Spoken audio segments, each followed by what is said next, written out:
gërëm leen mbokk yi ci ànd beeg ñun ci ITV ñeent fukki simili ak juróom moo teggu ci juróom-benn waxtu bisimilah ci xabaaru marax yi li ci gën a fës lu jëm nag ci màggalu Tuubaa gi benn ay bés kot moo ci des waaye nag nit ñi rawat gunu dawagunu kon wutali ci gaar boo maraîcher benn lañu fay gis ci doomi aadama te ñoom ñëpp nee nañu kon dañu bëgg a dem ca dëkk bu tedd ba Touba ngir rek fas yéene dalal gan yi bu ñu dikkee ca bés ba loolu lépp nag ay leeral dañ ci dikk ni mu gën a yaatoo ci ndorteelu xabaar yeeg sunu ndaw Abdourahmane Ly lu jëm nag ci coow li jolli ci passe sanitaire yeeg ñàkk wi ci Sénégal jëwriñ gu ñu denk wàllu njàng mi mu suufa mi ci Sénégal Mamadou Talla jeexal na tàkk kon coow li ci moom nag nee na kon ñàkk wi du nekk kon par la force waaye tamit passe sanitaire bi kon tàbbaleen ko jëfee ci ni mu gën a yaatoo fii ci réewum Sénégal xabaar yi mu ngi ko waxee ni que tey ginnaaw ba mu demee kon teewee ndaje bi nga xam ne waa CELS dañ ko amal dañuy teewli kàddoom moom Mamadou Talla mi ñu denk wàllu njàng mi suufa mi ci Sénégal ci biir xabaar yi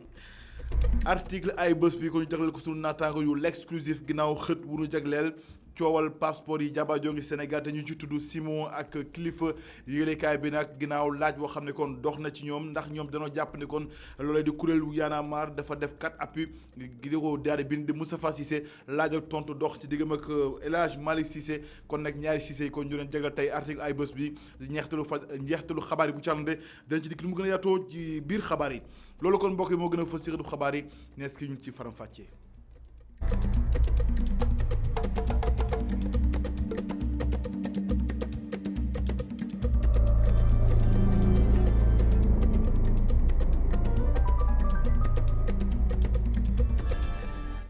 mbokk yi salaamaaleykum ñu ngi leen di sant bu baax di leen gërëm rafetlu seen ànd ak ñun ci ITV xabaaru maraxe ñu tàmbali ko njiitu réew Macky Sall tey ci ngoon magoon ca dëkk ba tedd ba Touba ngir daloo l'hôpital bi nga xam ne kon mooy hôpital niveau 3 te ñu dippee ko Cheikh Ahmadoul Khadim hôpital boobee nag daanaka lu ñu ci dugal ci koppar toll na ci ñeent fukki milliards lañ ci tamit jël ci suuf toll na ci fukki hectares loolu lépp nag nekk mbir moo xamante ne lañ ci jublu mooy fexe ba paj mi doon lu mucc ayib ca dëkk bu tedd ba Touba ak la ko wër du ñàkk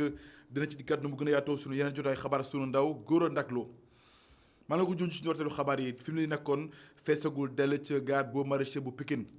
benn la nit yi di dikk ci gaar ba ginnaaw nag nga xam ne benn ay bés côté des sunu digganteeg màggalu Tuubaa gi waaye nag ñi nga xam ne kon la ñu fa fekk ñoom nee nañ nag dañu bëgg a jiitu gan yi bu ko defee ñu mën leen a dal saa wu ñu dikkee ci dëkk bu tedd ba Touba Abdourahmane Ly reportage. benn ayu bés moo des balaa ñoo yegg ci màggalu Tuubaa gi nit ci bëreeguñu ci gaar boo maraîcher bi nekkee fii ci Pikine bokk na ci li ko waral autoroute Ila Touba bi bu ñu sukkandikoo ci chef de service exploitation bu gaar bi di Khalifa Gueye. avant autoroute Ila Touba bi nit ñi dañ daan teel a dem ndax dañ daan yàgg ci yoon bi sonn ci mais bi Ila Touba ñëwee ba pare ñu constaté que ne léegi en 3 heures ou 4 heures de temps yaa ngi Touba moo tax nit ñi léegi ñuy jël seen temps nekk ba mu jege ñu doog a dem. fexe ba jox bopp lu ñu tuddee geste barrière yi doon na itam li nga xamante ni tukkikat yi war nañu sàmmoonteeg moom fii bu weesoo loolu lu toll ci téeméeri minicar yu nar a wutali ji Touba benn GIE teg na ko fii si xeetu woto yooyu sax ci la Ndey Njaay dugg mi ngi fay wutali ji nii ngir waajal gan yu ñu am yéene dalal leen moo tax ñuy teel a dem ak préparer defal kër yi ba mu baax rek bu gan yi nga wàcc lal yi jox leen nga yaatal xol yi daal ndax ay gan lan rek looloo tax ñuy teel a dem fii ba màggal kay passé yëpp maa ngi fa ndax liggéey sëñ Tuubaa rek moo ko jar te man sëñ Tuubaa dafa nekk sama xol sama lépp la sama bay dañ ko seexal Linguère la dëkkoon. Bintu Diop Touba la fekk baax Diourbel lay wutali ji nii ngir moom it waajal màggalu Touba bi. non ñun nag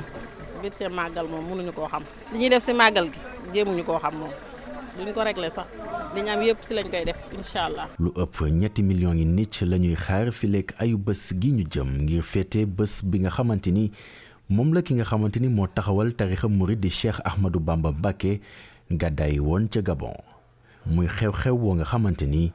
namm nañ ko amal ci jox bopp lii di mesure barrière yi. Abdourahmane Ly jërëjëf ñàkkum wasum Covid 19 ne fus ci réewum Sénégal rawatina ci ubbi teb l'école wi loolu nag ginnaaw kàddu yi nga xam ne jëwriñ gu ñu dénk wàllu pàcc bi ci Sénégal Abdoulaye Diouf Sarr yëkkati na ko waaye nag fi mu nii ñi nga xam ne nag ñoom ñooy élèves yi di ndongo yi ak seen waajur yi ku nekk si ñoom yëkkati nga si sa baat ginnaaw li nga xam ne nag moom moo jëm ci ñàkk élèves yi ci yi nga xam ne kon am nañu at woo xam ne mënees na leen ci ñàkk loolu lépp nag nekk mbir moo xamante ne ni jur nay kàddu yu féewaloo ci askan wi reportage Pape Daouda Faye Seydina Mbaye. ñàkkum coronavirus ci ubbiteb école bi ci ndaw yi ëpp fukk at ak juróom-ñett waajur yi ànd nañ ci bu baax bu ñu sukkandikoo ci mbaalu an lu ñu mën a rafetlu la li ministre bi def moom mi la mi ñuy xamal gannaaw ndongo daara yi sénégalais yi ñëpp a war a vacciné wu. man li ma ci gis moom lu rafet la lu ñu war a def la du élèves yi sax mais peuple sénégalais bi ñoo war a jóg dem ñaxu ji parce que ñax bi daf ñu war ñun ñëpp nga aar sa bopp aar ñi nga toogal aar peuple bi encore aar sa waa kër. jàppale ñëpp jàppale sa bopp la sax yow sa bopp jàppale ñi ngay nekkal ci biir classe bi jàppale sa waa entourage yëpp yow sax yow dafa war man daf ma war mii. ñu doxantu ba Fass Delorme ñu fekk fa Marienne Sène bi lépp ndongo daara di rafetlu li ni mel naam moom milee xaarul ubbite école bi pour mën a jël ay ñàkkam. Je pense que c'est bien parce que nii dégg naa ci journaux yi ni naan pour nga jël vaccin bi c'est plus sûr que donte feebar bi mu ngi def propagation ci biir dëkk bi mais sûr que nga jël vaccin bi moo gën. waaw am naa ci jàngat bu rafet c'est très important. waaw maa ngi ñaax ñëpp ñu dem ñekku ji parce que moo gën a wóor daal ci li ma gis. waaw jël naa ko ba pare jël naa ñaari doses yi. la ko soriwul dara ci wetam Jani bi lépp ndongo daara di ñaax moromam yi ñu mën a ñàkku pour muccal mag yi naam ñoom ndongo daara yi ñoom ñooy nekk bés bu sàkk ci école yi te loolu rek doy na ci bëtam pour ñu mën a ñàkku. mën nañ ko def parce que feebar bi dafa nekk feebar boo xamante ni c'est très dangereuse. loolu moo tax te ñun dañoo dëkk ak mag yi tamit feebar bi baaxul ci ñun xale yi moom bu ñu amee feebar mën nañ ko contaminer mag yi te c'est pas sûr mag bi feebar baaxul ci ñoom loolu moo tax man moom je suis d'accord avec eux parce que feebar bi bu ñu vacciné wu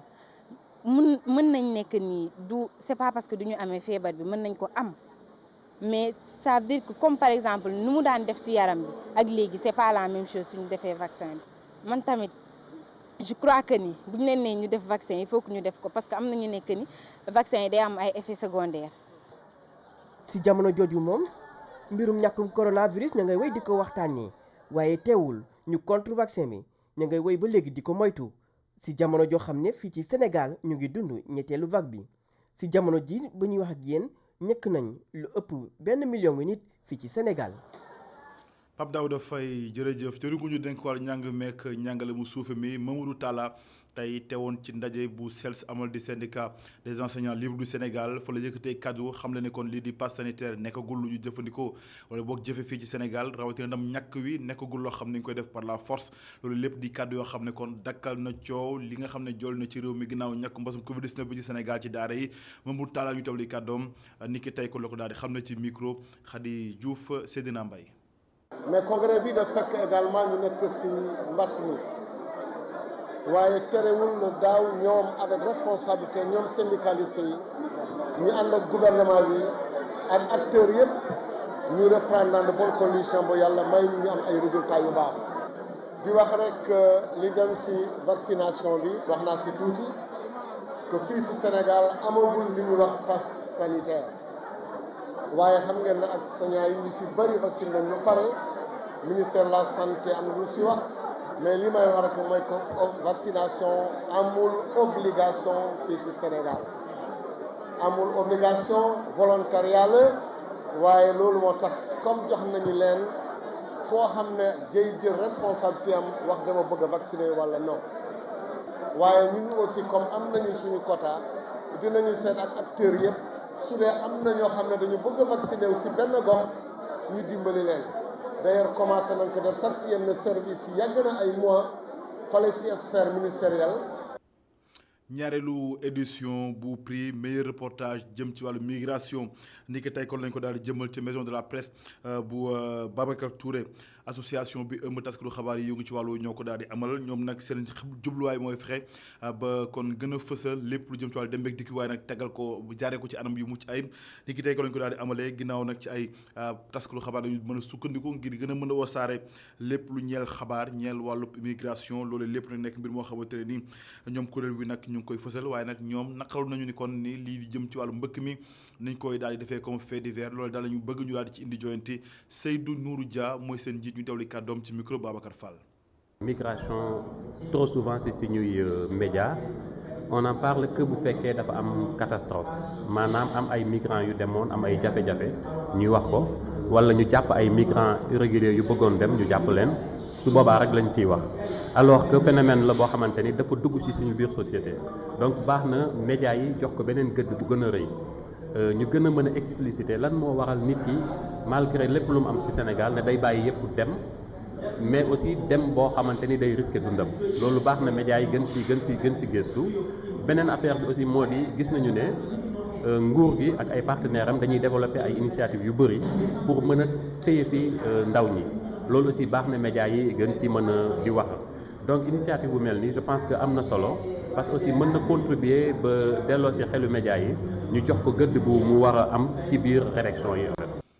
seetlu gi mooy nag bu tàngaay bi teroo fii ci Sénégal soxna yi di jigéen ñi dañuy soppi seen col ak seen doxalin loolu lépp nag nekk mbir yoo xamante ne nii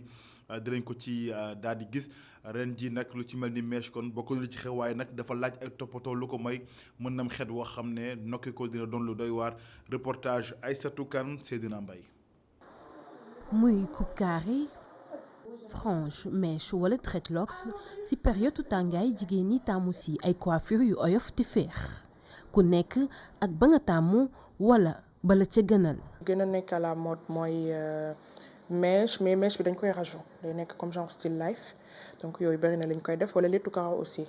wante nag yamul ci loolu. tàngaay bi ne ni perruque bi moom kenn mënatu ko supporter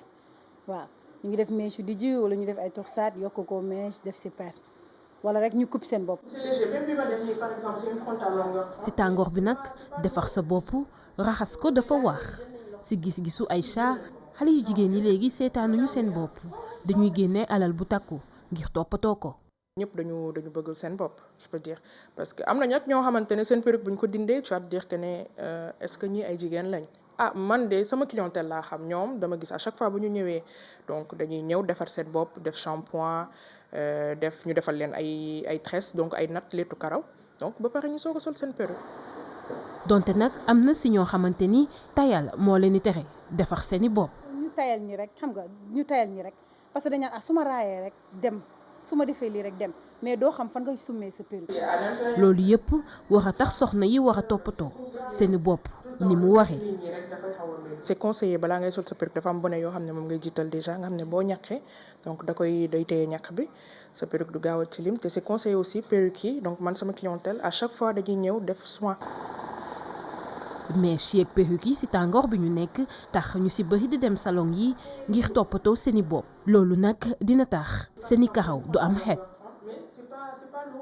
jërëjëf Aïssatou Kane ndax kóolute day bëgg a naax saay ci Sénégal en tout cas filtre gi ak seetlu gi mooy waxtu wi néew na loo xam ne kon ñu ngi koy nemmeeku ci Sénégal ndax ay scandale di ay toj-toj ak i musiba yoo xam ne ñu ngi koy gis ci Sénégal moo xam ci wàllu politique wala ci wàllu affaire loolu lépp nag nekk mbir moo xamante ne Sénégal seen bopp gis nañ ko seen bopp waaye tam seen xalaat jib na ci ñu ëpp nag jàpp nañ kon jébaane gi moom waxtu wi soxorte kot moo ko daal di laal reportage Ami Diouf. wor mën a jóge fu nekk moo xam ci sa njaboot ñi la jege ba ci say xarit ba tax kenn wóolootul kenn nit ñi bëgganteetuñu ku nekk bëgg a yàq sa morom ngir raw ko di gis-gisu ndaw si. sénégalais ci boppam ñoo bëgganteetul te duñu jàppalante seen biir parce que man dama tege ni nit boo nekkee ak moom mu teg la confiance mu am ak yow confiance boo xamante ne wóolu na la ba lay wax secret am nga war a rus yenn bu la waxee secret am nga war ko mën a denc. waaw mais sénégalais yi Sénégal moo am benn devise léegi bu bees mooy kenn du dem doo dem du ma dem kenn du dem parce que lu waral loolu maanaam seen biir dañoo soxorante seen biir loolu moo tax Sénégal ci boppam mënul avancer mënul dem fenn. ci mbedd mi ñu fekk Khadim Diop ak i xaritam di xaar oto Khadim di ñu xamal ni ñimeetul dénk ay mbiru boppam ay xaritam. actuellement doo am kenn koo wóolu ko Sénégal moo tax doo xam kii ngay jox confiance ou kii ngay jox confiance. ndax tey jii damay tëjoo yow si rukk wax la sama secret suba nga ñëw nga divulguer sama secret donc naajul quoi franchement. non lépp a yem comme gars yi ni ñu koy faral di waxee rek xarit amatul parce que tey jii olof day faral wax sa loxo ndeyjoor bi sa bëgg a wóolu donc noonu la fa demee amatoo kenn koo jox confiance ou kii que ce soit moom daal doy na war quoi franchement. wutum alal ak ñàkk dëggu lal li ni mel. ki nga gën a wóolu tey jii nii moom moo lay trahir et je pense que ni. dafa nekk loo xamante ne war na nit ñi war nañ xoolaat seen attitude seen comportement ak seen defin jamono ji moo changé nit ñi ci boppam ñoo baaxatul waaw nit ñi ñoo yor ay comportement yoo xamante ni ay comportement yu bon la waaw bu njëkk ba da nga naan nekk ak nit nekk ak sa xarit li ngay wax ak moom sa doo ko wax ak sa jabar sax wala ki nga xamante ni tey jii nii moo la sukk jur mais tey jii nii yow da ngay nekk ak nit sax mais da nga koy ragal a wax yenn wax yi waaw moo tax li ma lay wax rek mooy jamono ji moo changé te loolu noonu fi mu jëm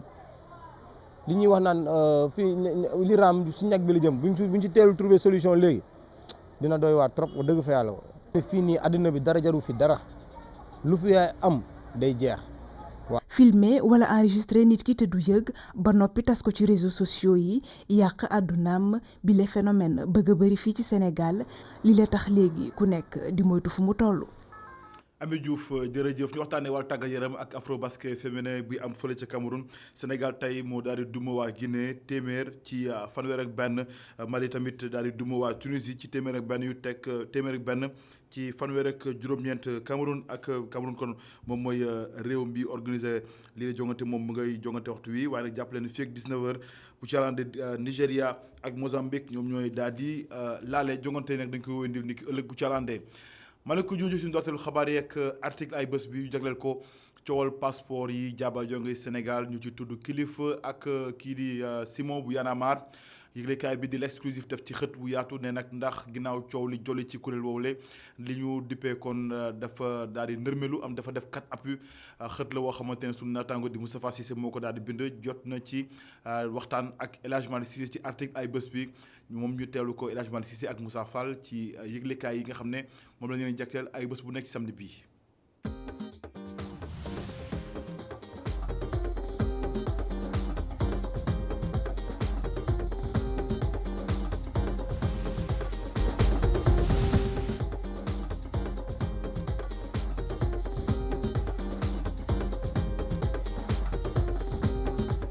Y'en a marre ñu koy waxtaanee fan yi yëpp bile mouvement contestataire juddu atum 2011 mu ngi ci suuf suñu sukkandikuwee ci yéenekaay bi di l'exclusif. mouvement bi mi ngi juddu en 2011 alors 2011 la mu xewoon mooy bu ñu nemmeeku Sénégal coupure yi dafa bëri yoon trop jeunes yi ñu dem ba à un certain moment bugguñu loolu muy continuer alors ñu ne ça suffit. maanaam doy na fii la ñuy jógee ñu créer seen mouvement mais aussi même après beneen année bi mooy 2012 si la Y'en a marre aussi gis ni nguur bu fi nekk daa doon naxa xandal di bumi di rocc di def lu ko ne jeunes yi ne loolu tamit il faut mu doy si la ñoom tamit mu am liggéey bu am solo boo xam ne def nañ ko si wàllum dëkk bi mooy dañuy jóg di xeexal ak nguur bi pour ñoom tamit seen avenir mu mun a antu benn dossier ñëwaat encore mooy affaire trafic passeport yi surtout ñu gis ni ñoo ñëwaat encore mooy leader yi ñoo ñëwaat encore ñoom la ñuy citer ñoom la ñuy accuser comme quoi que boo gisee kilifa d'abord mu am benn vidéo boo xam ne Sénégal yëpp teg nañ ci seen bët ñu gis ni dafa doom échanger passeport ak xaalis bon ñeneen ñi ñu ne du dëgg. ay at yu ci gannaaw ñu leen doon tuumaal que ni dañ jot ay financement yu doy waar jege ci benn ONG organisation non gouvernementale Y'en a marre jamono ji nekk ci ay jafe-jafe loolu la sama naataangoo wax. li ñu dem ba beneen certain moment. ñu gis ni Y'en a marre ñoom dañu leen di accuser ni dañu am ay financement yu ñuy jot te ñu leen di financer mooy jamono boo xam ne jamono boobu de boobu structure amuloon kii bu rafet taxawaay bu rafet ci dëkk bi mooy li ñu gis ni mooy ci dëkk bi ñun dañuy am ay valeurs yoo xam ne dañ koy incarner maanaam suñu yarin suñu doxalin méngoowul leen ak tamit lu ONG bi bëggoon imposer ci dëkk bi alors loolu tamit ñu gis ni loolu lu ñaaw la ci ñoom mais aussi lu ñaaw la ci dëkk bi ale bu ñu gisee après benn certain moment bon ñu gis ni kii Fadel Barro génn mu ne bon loolu yëpp lu ñu wax ci lu jëm ci Y'en a marre du dëgg bon dëkk bi dem ba à la fin ñu ne peut-être mooy nguur gi ñooy jëm a uti pexe lu ñu saxalee xale yi pour ñu mun a noppi parce que quoi qu'on puisse dire jamono yooyu dañu doon sonaloon nguur gi. ëllëgu mouvement bi lan la ndax Y'en a marre ñëpp xamee nañ ko dafa doon xeex bu baax jëm ci wàllum bonne gouvernance ak démocratie Y'en a marre ñoo fi taxawal NTS di nouveau type de sénégalais waaye jamono ji mbirum trafic de visa moo topp ñaari ci seen membre. bala ñu ne image Y'en a marre yàqu na il faut d'abord ñu xam ne fu ñu jógee ak tamit fu ñu jëm parce que quoi qu'on puisse dire ñun dañuy am ay élections 2022 ak 2024. donc ñoom déjà am nañu benn rôle boo xam ne war nañu ko jouer maanaam dañuy dem sensibiliser population bi ñu xale leen tamit ngir comme seen combat bi mooy xeexal nguur bu fi nekk mu jóge fii mais loolu tamit dina dem parce que bu ñu fàtte rek Y'en a marre def na Afrique bi lëm dem nañu bu ñu cité leen internationalement kon loolu comme analyse politique yi li ñu koy waxee loolu day incarner seen image xale yi ñu amoon confiance ci ñoom à un moment donné dañu poser question est-ce que ñii nii ñu ma bëgg a topp ñu nekk sama modèle est-ce que cër boobu motal nañ ko donc loolu problème la alors loolu mooy maanaam problème leader yi Afrique lu ñu am toujours xam nga booy incarner beneen idéologie wala nga incarner beneen pensée boo xam ne pour askan bi la da nga war a am benn taxawaay bu rafet bi mooy genre affaire yi ay scandale ay corruption ay yooyu yow sa tur waroo si fee parce que yow loolu ngay xeexal donc booy xeexalee loolu ngay def loolu encore finalement kam moo lay gëm. mu nekk mouvement bu engagé at yi ci ginnaaw façon lool Y'en a marre moo tax laaj sampu ci mouvement citoyen yi seen taxawaay lan la war a doon. mouvement bi doole bu mu amoon munu ma ne amu ko mais léegi doole bi dafa wàññeeku bu baax a baax lu tax parce que déjà am na ay yeneen Karim Xrum Xax mu amaat Guy Marius Sagna par exemple Guy Marius Sagna nga xam ne moom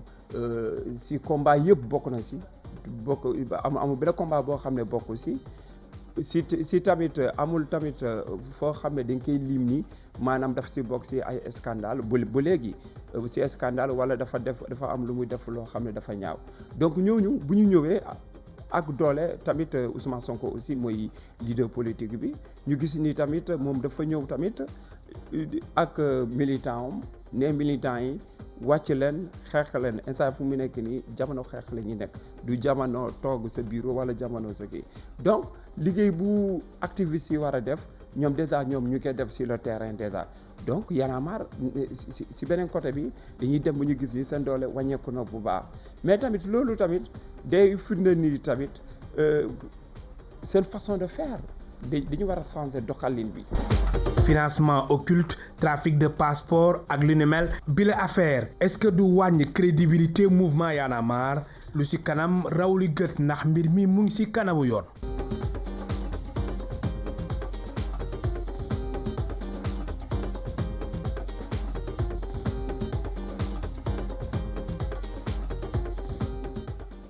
El Hadj Malick Cissé jërëjëf gërëm nañu leen mbokk ci ànd beeg ñun ci ITV loolee moo laf laaju xabaaru marax yi